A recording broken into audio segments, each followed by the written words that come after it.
بسم اللہ الرحمن الرحیم. میں زندہ پاکستان کی بیٹی عمر رباب.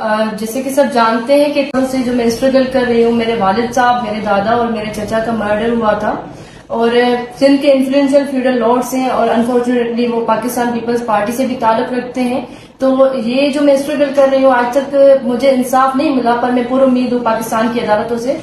سندھ کی ایک چھوٹی سی بیٹی، چھوٹی سی گڑیا کہہ سکتے ہیں کہ آمنہ ریاض کورائی، جو کہ بڑے اچھے انداز میں اسپیچز کرتی ہے، انہوں نے میرے لیے میرے درد کو ایسے کہہ سکتے ہیں کہ کچھ الفاظ دینے کی کوشش کی اور انہوں نے کچھ اسپیچ وغیرہ جو وائرل ہوئی، میں نے اس کے بعد ان سے بات کی اور میں نے انوائٹ کیا کہ آپ میرے گھر آئیں. تو یہ میرے گھر آئی ہیں اور یہ بھی کچھ بات کرنا چاہیں گی. میں مظلوم سندھ عمر رباب ہوں. میں سرداری نظام کے خلاف ایک عذاب ہوں.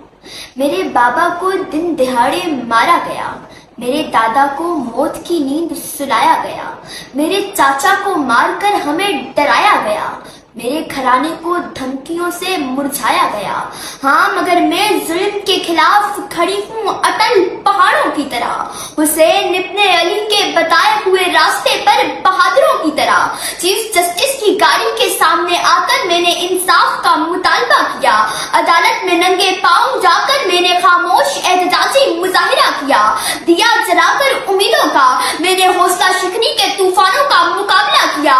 قاتلوں کی گرفتاری کے لیے میں نے ٹی وی چینلز پر مخالفوں کے ساتھ مناظرہ کیا.